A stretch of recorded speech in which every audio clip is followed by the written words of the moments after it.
Bonjour à tous et bienvenue dans ce webinaire sur l'importation de terrains 3D réalisés avec Autodesk Format dans Revit.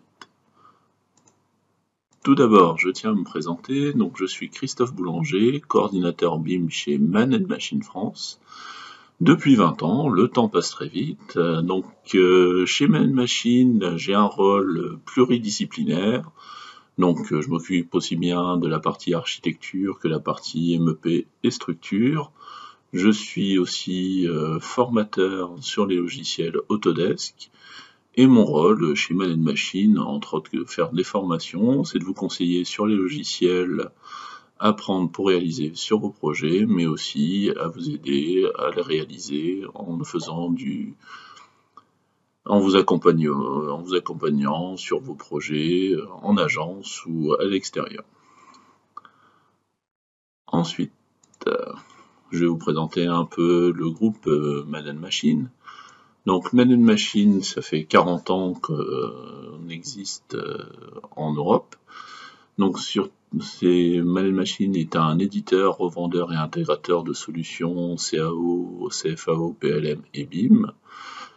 On est en Europe et voire à travers le monde 1200 collaborateurs et on est sur une soixantaine d'agences, donc à travers le monde, mais surtout en Europe, en Allemagne, dans la zone suisse et tous les petits pays que vous pouvez voir en couleur ici, et à travers le monde, on a quelques agences aux États-Unis, mais aussi en Asie, au Japon. On est un Autodesk Platinum Platinum, donc c'est le plus haut grade qu'on peut avoir chez Autodesk, et nous sommes aussi centre Autodesk ATC, donc qui nous permet de faire des formations certifiées Autodesk. Mais Man & Machine, ce n'est pas que ça. C'est aussi un partenaire avec Building Smart pour réaliser des certifications associées. Donc, nous sommes aussi intégrateurs d'autres solutions que Autodesk, aussi bien que Trimble, Sophistic, Transoft ou Chaos pour la partie rendue, et aussi fournisseurs de matériel avec Lenovo. Donc on peut vous accompagner vraiment sur toute forme de projet, donc aussi bien que sur la partie matérielle que sur la partie personnelle. Donc voilà, donc la petite présentation de Man & Machine. Bon, on est surtout là pour parler de notre importation de terrain, donc on va utiliser Autodesk Format. Alors pour ceux qui ne savent pas qu'est-ce que c'est qu'Autodesk Format, donc Autodesk Format c'est un petit logiciel cloud qui nous fournit une puissance IA sur la partie modélisation, mais surtout réalisation de conception architecturale. Donc le but de ce logiciel, c'est de pouvoir de géolocaliser vos projets avec des données extérieures réelles. Donc en France, ça va être les données IGN qui vont pouvoir être importées. La possibilité de réaliser des impacts énergétiques et environnementaux sur votre projet qui va être réalisé, et aussi à l'aide de petits add-ons extérieurs qu'on verra un peu plus tard, la possibilité d'importer facilement par exemple du Revit, du Rhino et d'utiliser Dynamo. Donc voilà ce que va pouvoir faire Autodesk Format. Comment démarrer votre Autodesk Format? Donc déjà, si vous avez une connexion AEC, il vous est fourni dans la collection. Donc pour cela, il suffit de vous connecter sur votre plateforme Autodesk. Je vous rappelle un peu l'adresse manage.autodesk.com. Vous vous connectez, vous allez dans tous les produits et tous les services. Et ici, vous avez un petit bouton de recherche qui vous permet de taper format pour le retrouver plus facilement parmi tous les logiciels de la collection AEC. Une fois que vous l'avez trouvé, vous avez juste à cliquer sur accéder et vous allez pouvoir arriver sur cette page de connexion d'Autodesk Format. Alors, comment créer un projet avec Format? Vous allez voir, c'est très simple. Alors, quand on est sur notre page de connexion, ici vous avez nouveau projet. Dans ce nouveau projet, ici vous avez une barre de recherche d'adresse de votre projet, vous avez juste à taper le nom de votre ville où vous allez créer votre projet. Donc là on va le faire à Le Portel dans le Pas-de-Calais. À partir de là, il va zoomer sur un secteur. Là, vous avez un carré qui vous permet d'avoir jusqu'à peu près 2 km par 2 km de surface de terrain. Vous pouvez déplacer votre carte pour pouvoir positionner votre projet au bon endroit. Donc plus vous êtes précis sur l'adresse, plus vous serez facilement au bon endroit. Vous pouvez choisir ici l'apparition d'une carte aérienne pour pouvoir vous positionner plus facilement dans vos projets. Donc vous pouvez zoomer pour avoir le moins de terrain à réimporter, hein, n'hésitez pas. Mais bon, plus vous zoomez, plus vous aurez un terrain plat qui peut être associé. Donc là, le but, c'était de bien vous montrer la partie 3D. Donc je vais prendre quelque chose d'un peu plus large. Une fois que vous avez bien choisi, vous cliquez ici sur Confirmer Mapperia. Et il va aller vous chercher donc les données du terrain sur lequel vous avez entouré de votre carré. Donc plus la surface est grande, plus forcément vous attendrez le chargement de votre terrain.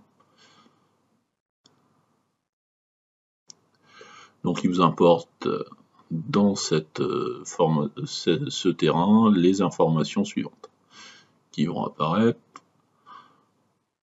Les voilà. C'est un petit joueur format. On attend. Donc plus vous avez une connexion internet, plus ça peut être rapide, et plus il y a du monde sur les serveurs Autodesk, plus ça peut être lent. Donc comme je disais, vous pouvez importer des informations. Donc ces informations, donc c'est la possibilité de ramener donc l'altimétrie réelle IGN par défaut, qui est déjà associée. Donc là il vous dit que c'est un relevé de tous les 1 mètre. Vous pouvez importer aussi des cartes satellites, d'ajouter donc des routes, aussi les données IGN, donc par exemple des bâtiments. Pour les ajouter, c'est assez simple, vous cliquez ici sur Add, vous voyez qu'ici c'est gratuit, et vous avez juste à cliquer sur Load pour pouvoir les associer. Il va les charger donc en arrière-plan ici, dans la partie Layer. Ensuite, si vous voulez par exemple les données cadastrales, ici vous avez Cadastre, vous cliquez ici sur Add de la même manière. Si vous voulez pas ramener toutes les parcelles, ici vous avez un rectangle qui vous permet de repositionner ou de déformer ce rectangle pour ramener le moins de parcelles possible de votre projet. Hein, donc là par exemple dans mon terrain, j'aurai que les informations parcellaires de ce secteur-là. Donc là vous avez différentes poignées, vous cliquez sur Order, et il va vous les charger en tant que calque dans votre projet. Donc vous pouvez aussi charger les routes, vous pouvez aussi charger les arbres, et vous pouvez aussi charger une carte satellite qui peut être plus récente que la trame de fond qui peut être proposée par format. Donc toujours le même principe, hein, vous cliquez sur Add, vous pouvez dire bah tiens dans mes routes, si je veux vraiment avoir toute la route d'accès à mon collège ici qui va être mon projet, donc je peux déplacer les poignées, donc je peux déplacer le rectangle en entier, ou tout simplement tirer sur la poignée pour ramener donc au secteur initial. Donc ça ne sert à rien de déplacer le carré le plus foncé, c'est la zone de travail la plus grande possible. Donc là il me dit que ça a bien été ramené. Donc là je peux ramener aussi la carte satellite si besoin. Et je peux aussi ramener d'autres formats, donc là par exemple de texture d'image qui peut être lié au bâtiment sur l'ensemble. Donc on clique ici sur fermer. Donc il nous a chargé donc là, les différents calques. Là vous voyez qu'on retrouve les parcelles. Donc si on clique sur les parcelles, on va avoir la surface de la parcelle qui peut être associée. Donc vous pouvez zoomer, donc là vous retrouvez les terrains qui peuvent être associés. Donc le terrain, vous allez pouvoir, le volume, vous pouvez cliquer dessus et vous pouvez donc l'éditer le cas échéant et donc changer la hauteur si la hauteur n'était pas bonne dans les valeurs SIG, et vous pourrez l'effacer si vous n'en avez pas besoin de l'effacer. Donc là on le sélectionne, là on peut sélectionner les données parcellaires de chaque parcelle. Donc là on retrouve bien chaque parcelle, la route qui a été chargée, Et donc toutes ces informations-là, vous les retrouvez ici dans cette donnée-là. Vous avez aussi des extensions. Excusez-moi, il y a mon collègue Nasser qui s'est connecté. Donc vous avez des données d'extension. Donc ces données d'extension, vous pouvez les associer aussi, donc tout ce qui va être extension pour pouvoir calculer des parkings automatiquement. La possibilité aussi plus haut, donc si je remonte, d'apporter du Revit ou du Rhino, ou la possibilité de faire des images de rendu avec des add-ons. Si vous voulez retrouver la bibliothèque de départ, ici qu'on avait chargé, donc là vous avez Order Data, et vous allez retrouver donc les différents éléments qui sont associés. Alors en France, on a de la chance, la plupart des données sont gratuites. Dans d'autres pays, ça peut être payant pour l'associer. Donc là, on voit bien qu'il a rapporté une altimétrie. Donc on retrouve bien les falaises du Portel. On peut cliquer ici sur la photo satellite pour pouvoir le charger. Il va se charger. Voilà, un petit vilain. Donc pendant qu'il se charge, on va vous parler un peu des outils ici sur le côté. Donc là, ce que je vous disais, c'est tous les outils qui vont permettre de modéliser, de créer des datas supplémentaires sur la donnée analytique. Donc une fois que on a chargé, donc on a bien notre carte satellite qui apparaît dans notre projet. Donc voilà comment vous allez créer votre terrain en 3D dans Autodesk Format. Une fois que vous avez fait cette partie-là, on va l'exporter vers Revit. Donc pour l'exporter vers Revit, c'est très simple. Donc ici, vous avez donc notre terrain 3D. Une fois qu'on a donc notre terrain 3D, ici vous avez proposition numéro 1. Donc vous pouvez créer autant de propositions de projets que vous avez besoin. Donc ça c'est pour la partie ici modélisation sur la gauche.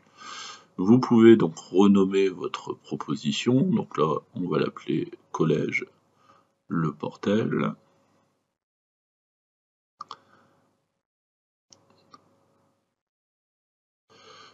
Une fois donc j'ai renommé, je vais pouvoir l'exporter. Donc vous avez deux types d'export. Donc soit vous avez l'export classique, donc là en cliquant sur export. Donc ça peut être utile si vous voulez exporter vers un autre logiciel que Revit. Il va vous générer donc un fichier zip. Et dans ce fichier zip, vous allez retrouver le fichier OBJ de votre terrain. Ou sinon, vous pouvez exporter tout simplement vers Revit en choisissant ici Revit. Donc vous pouvez cliquer ici sur scène Revit. Ou sinon, ce qui est important ici, pour pouvoir le charger dans Revit, vous avez Download Revit Add-in pour pouvoir le charger. Donc on va cliquer ici sur Send to Revit, donc il va nous exporter notre proposition. Donc là, elle va être exportée, donc là il faut attendre souvent, des fois vous avez un message comme quoi c'est exporté, des fois vous ne l'avez pas, mais il nous l'a bien exporté. C'est assez rapide pour l'export, c'est juste une proposition, donc en fait c'est juste un lien qui crée entre format et Revit. Donc pour importer ce terrain 3D dans Revit, nous allons passer dans Revit. Donc depuis quelle version de Revit on peut le faire? Alors vous pouvez le faire depuis Revit 2022.1. Donc c'est important pour ceux qui ont un Revit 2022 de bien installer l'extension de Revit, sinon vous n'allez pas le retrouver. Et vous allez devoir télécharger, comme je vous disais, le petit add-in format Revit add-in. Où est-ce que vous pouvez retrouver cet add-in? Vous pouvez le retrouver dans l'Autodesk App Store qui est disponible pour tous les produits Autodesk. Il suffit de taper format et de ce fait là vous allez retrouver la possibilité de le télécharger, ou comme je vous l'ai montré tout à l'heure, directement dans format, la possibilité de télécharger le download add-in qui va être associé. Une fois que vous avez donc téléchargé et installé ce petit add-in, vous allez pouvoir le trouver dans Revit. Alors comment ça se passe? Donc pour cela, on va créer un nouveau projet. Alors, dans le nouveau projet, je vous conseille d'utiliser un gabarit vierge, on va dire, de niveau. Il suffit d'un seul niveau dans notre projet. Donc moi j'ai tendance à créer un gabarit qui s'appelle IFC parce que je charge mes IFC avec ce gabarit-là.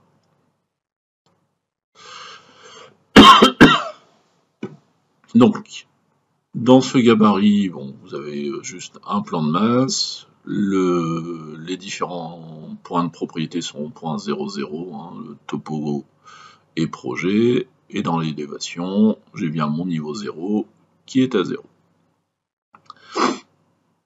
Une fois que j'ai fait tout ça, j'ai bien vérifié ça, je viens ici dans volume et site et je vais choisir ici de charger une proposition. Donc je fais load proposition proposal. Il va retrouver donc toutes mes propositions qui sont disponibles. Donc je retrouve bien la proposition que j'avais nommée. Je clique ici sur option pour savoir qu'est-ce que je peux charger de ma proposition. Est-ce que je veux récupérer bien mes masses,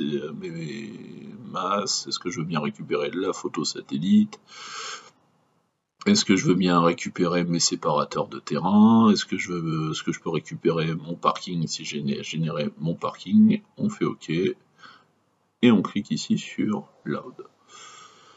Donc en 4 étapes, il va vous charger donc votre élément, il va aller se connecter à Autodesk Format, il va aller charger la proposition, et là il nous ramène notre proposition. Donc là ici en bas vous avez différents types d'avancement et de régénération de la 4e étape.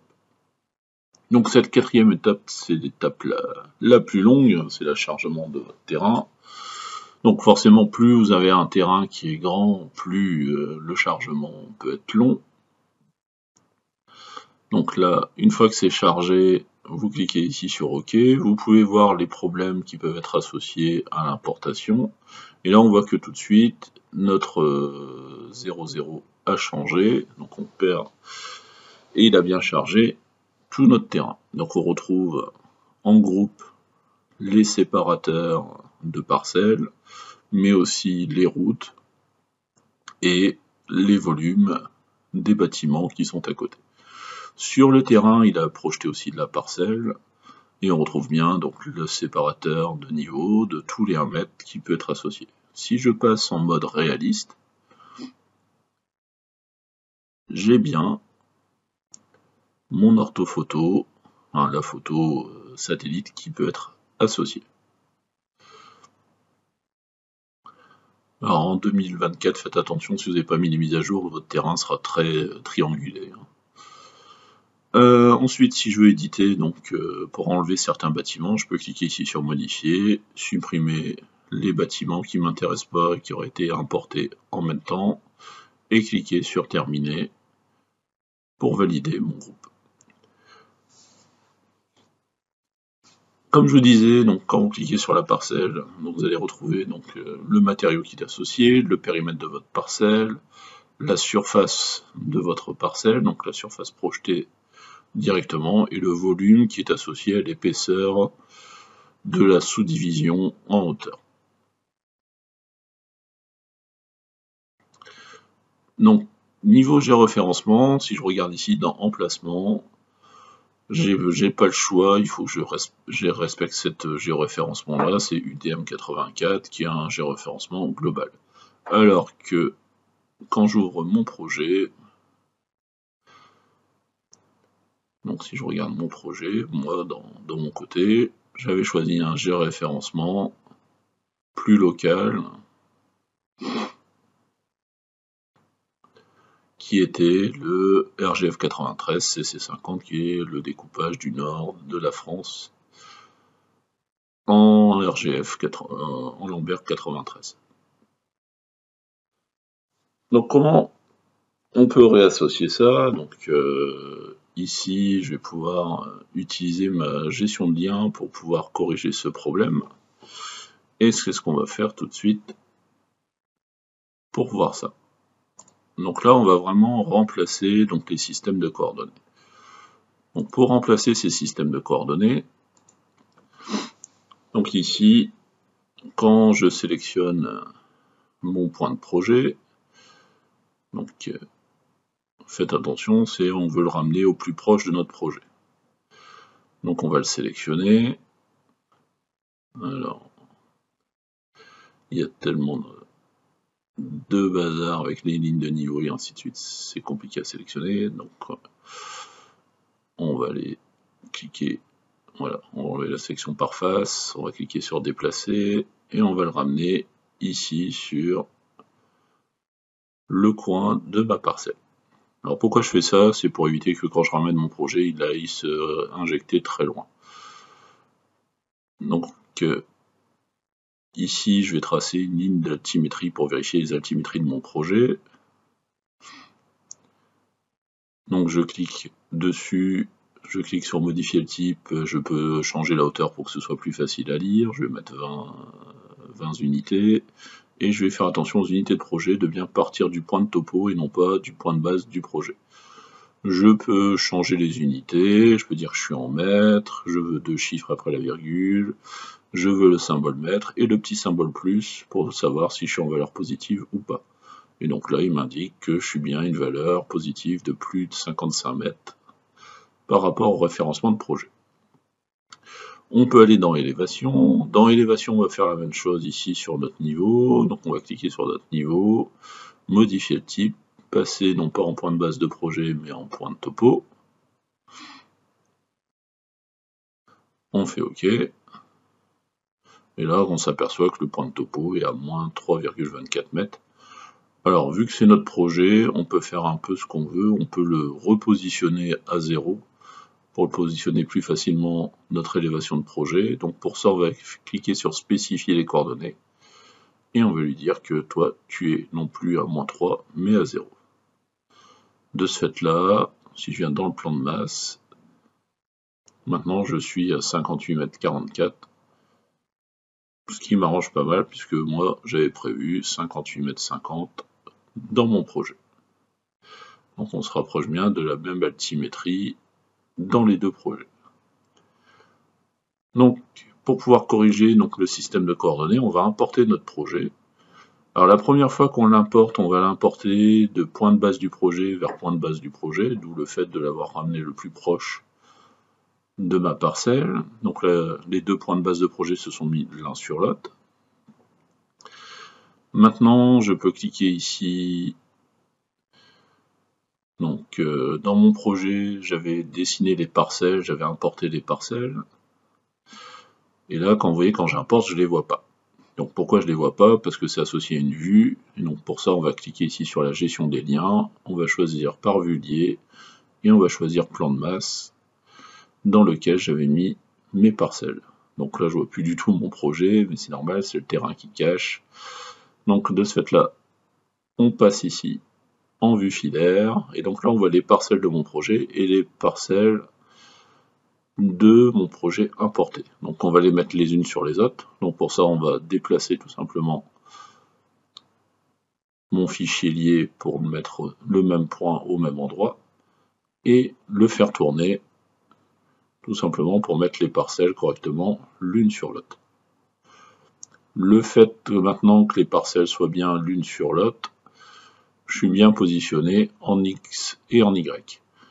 Maintenant pour positionner mon côté Z, je sais que mon niveau 0 était à 58 mètres 50, je vais mettre la même chose dans mon projet. Et mon lien, je vais le positionner, donc mon niveau 0 de ce projet actuel sur le niveau 0 du fichier. Si je regarde dans la vue 3D, qu'est-ce qui se passe? Roulement de tambour, et voilà, tout est bien placé.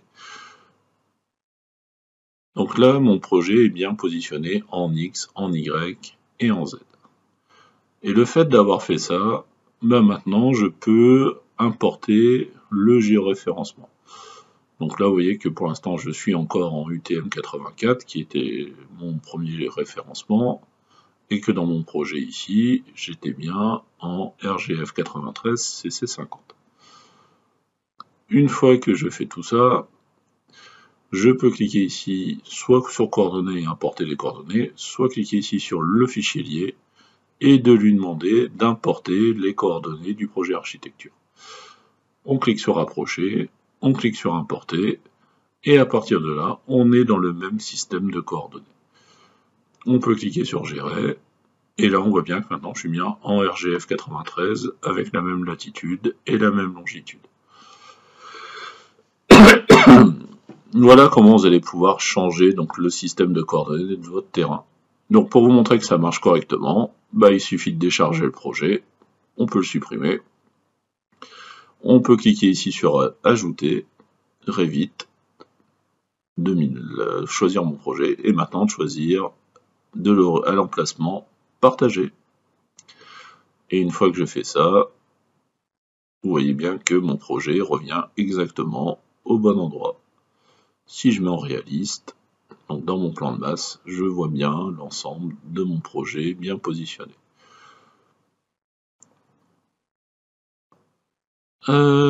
Maintenant, donc, qu'est-ce qu'on peut faire? Si on corrigeait un peu le terrain, parce que notre route, elle est un peu mal placée, donc pour pouvoir corriger notre terrain, on va sélectionner le terrain. Donc on clique dessus sur notre terrain. Et pour modifier le terrain, maintenant vous avez un petit bouton ici, modifier les sous-éléments. Vous retrouvez les différents points d'altimétrie de votre projet. Il suffit de les sélectionner. Donc on les sélectionne tous.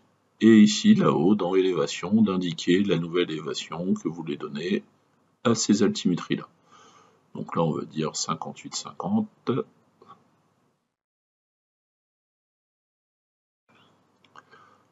Alors vu qu'il y a beaucoup de points dans votre projet et que le projet est assez grand, ça peut durer un petit moment dans la régénération. Une fois que vous avez bien tout positionné, vous pouvez valider donc en cliquant ici sur échappe ou modifier, et donc votre terrain va se remettre en place. Si vous voyez que c'est pas assez suffisant, donc là par exemple ma route elle ne passe pas encore au-dessus de mon projet, je peux cliquer encore sur ma parcelle ou plutôt sur mon terrain. Donc n'hésitez pas à cliquer vraiment sur le terrain, sinon ça ne marche pas si vous avez accès à la parcelle. Et cliquez ici sur tout en haut, ajouter des éléments. Donc quand on clique sur ajouter, il a la possibilité d'ajouter donc plusieurs points. Vous cliquez donc sur votre point, ou vous voulez positionner votre point.